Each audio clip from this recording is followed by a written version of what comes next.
Hello, Zero Books readers. This video will attempt to define reality. We'll be taking a look at 4 books: Weird Realism, The Prince and the Wolf, The Writing on the Wall, and A Serf's Journal, in order to look at 4 different explanations of reality, or 4 different ontological propositions. The first 2 books are clearly aimed at the question, what is real? While the second set are books on radical politics, and will have to tease out metaphysical propositions. The question, what is real, is one of those long-standing philosophical queries that comes across as ponderous at first blush. It's the kind of question a college professor might ask in order to impress a co-ed at a party he shouldn't be at in the first place. So that means that our whole solar system could be like one tiny atom in the fingernail of some other giant being. What we're going to consider here, however, is the possibility that, far from being a diversion or merely academic, how you conceive of reality can have some profound political implications. For instance, in Graham Harman's Weird Realism, he suggests that reality is a Lovecraftian monster. For Harman, every object in the world is like a Lovecraftian monster, insomuch as objects can never be reduced to their qualities, nor can they be understood through relations with other objects. Quite the contrary, in fact. What's real about an object is how it withdraws from other objects. Objects hide their essence in a realm outside all relations, just like Cthulhu.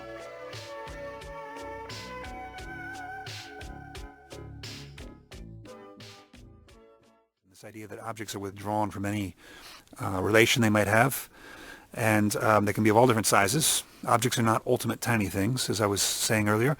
They can be at any layer of size and scale. There's also the additional interesting problem that if objects are withdrawn from each other, we don't know how they can make contact at all. In a book entitled The Prince and the Wolf, the philosophers Latour and Harman can be found, if not actually interacting, then at least appearing to interact. The book is a transcript of a debate. Specifically, it is a record of Harman's attempt to confront Latour with objects. Harman rejects Latour's depiction of reality as consisting of networks of relations.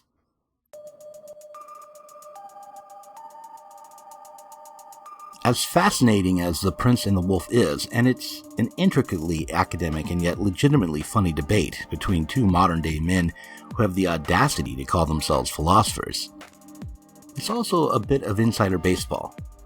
Latour and Harman are, at base, on the same side.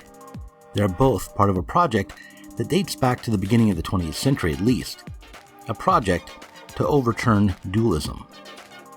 Now, as you know, Descartes was one of the founders of the new science, that is, of modern physics. And part of his scheme for launching this science depended upon a certain kind of split between consciousness and the external world. The mind schematized nature for quantitative measures, for calculation, for the purpose of manipulating nature, and at the same time, the human subject, the consciousness doing that, was set off against it. So what came out of it was a certain kind of dualism between mind and the external world. What I want to suggest is that we should want to hold on to Descartes and his dualism. It may seem strange to hold on to Cartesian dualism, a schema that is nearly 400 years old and that seems to rely on an unjustifiable belief in ghosts or souls, and even God. It was perhaps more than old-fashioned to want to split the world as he did, to divide reality in half with an object on one side and a subject on the other. Oh, man! If the world that we are forced to accept is false and nothing is true, then everything is possible. But it is a split that cannot be avoided if we conceive of ourselves as self-conscious and free people. Hey, old man, what you doing up there? I'm not sure. We might ask ourselves, for example, how it could be that a world that was merely a network of relations, or a world that consisted of isolated objects that were always and forever beyond our grasp, could be bent and altered. We might wonder how it's possible to resist the conditions of such a world, and just who might change it. In Terry Tapp's book, A Serf's Journal, the story of the United States' longest Wildcat strike, Tapp relates an exchange of letters between the president of the Teamsters Local 89 and himself. Dear Jeff Boat employees, we explained to Jeff Boat employees this morning that Local 89 has not authorized a strike at Jeff Boat. The company has notified us that the union's notice of reopening the contract was not sent to the company 60 days prior to contract expiration on April 29, 2001. Therefore, the contract automatically renews for an additional year until April 29, 2002. This includes the no-strike clause. It is important that all Jeff Boat employees end their strike and report to work. Jeff Boat has a right to discipline and perhaps discharge employees for violating the no-strike clause. We do not want anyone to put his or her job in jeopardy. Therefore, we urge you to return to work. We are doing our very best, along with your negotiating committee, to find a way to solve this problem and get the best contract we can. We will report to you as soon as we have more information. Fraternally, Fred Zuckerman, President of the Local 89. Terry writes, I didn't want him to feel left out, so I wrote him back.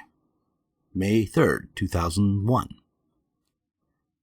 Dear Fred Zuckerman, we no longer give a damn what you did or did not explain to us. The company may notify you about any contract it wants, but we workers have no contract, and we have no no-strike clause. We find it pretty damn disturbing that you, our representative, and the company are so friendly with one another. Maybe you don't see why that bothers us, so let me tell you why. You see, we work hard. We weld. We drive cranes. We rig and fit steel and put in piping and paint and try to figure out the crappy blueprints the company gives us. With our brains and our hands, we create the wealth that makes the world run, and that makes scum like you rich. But even though it is we, the workers, who make the world come alive through our labor, the wealth we create is pinched out of our hands and put into the pockets of stockholders and company management. Isn't that a shame? The working person, the person that makes the wealth, is poor, and the parasite who sits on their head is rich. When you think about that, you realize that we working people have to stick together so that we can slowly make the world a good and fair place by putting wealth back into the hands of the people who made it, who deserve to reap the full fruit of their labor. We call that sort of sticking together a union. Now, Fred, when you betray working people and plot behind their backs, that's not a union. That's treachery and betrayal. You're a coward, Fred, and a scab.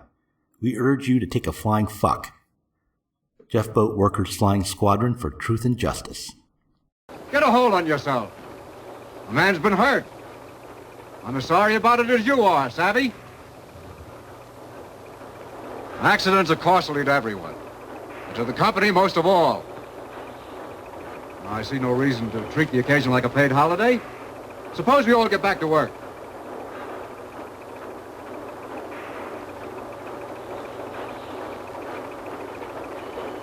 Martin? All right, fellas, the excitement's over. Let's get to it. Ahora, yo creo. Sí. Sí. What are they saying? No savvy. Barnes, what about it? Tell the men to get back to work.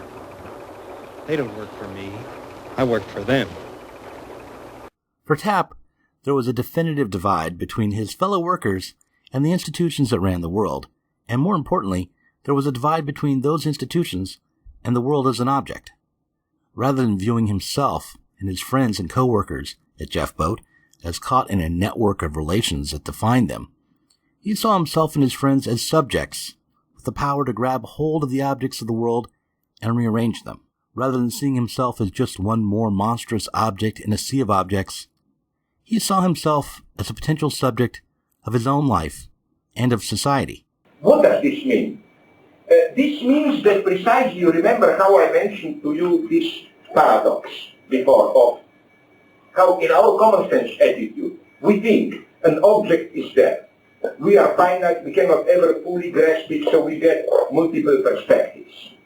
But from a more radical materialist stance, no, without becoming subjectivist, no, we should claim that precisely that one fully constituted object is constructed to us. This doesn't mean there is no reality, but that the reality in itself is incomplete, ontologically open, fluid, and so on.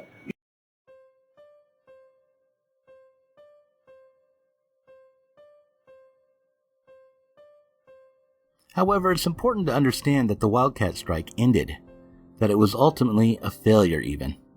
It was a failure because while Terry and his friends were temporarily subjects at Jeff Boat, they were not able to become the driving subjects of society more broadly.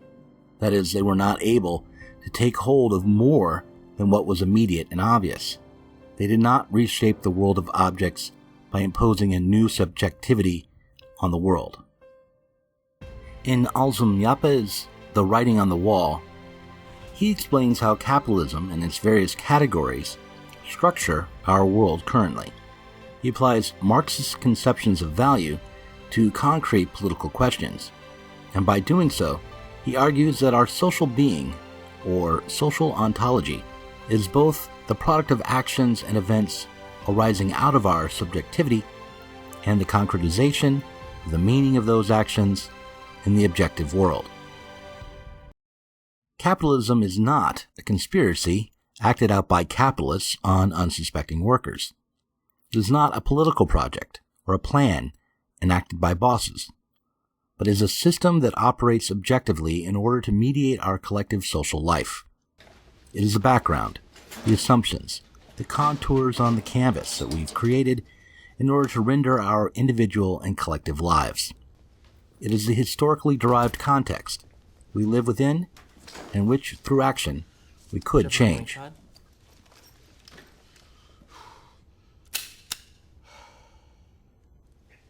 Specifically, capitalism is a mode of social production.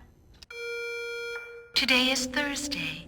There are 1,200 minutes of productivity remaining before the weekend. At the start of this video, I promised to define the real. So, what is real? What's real is the world of commodities, of labor, of markets, and of money. In other words, what is real is capital. And this real thing called capital, while born out of human subjectivity, has turned us all into objects.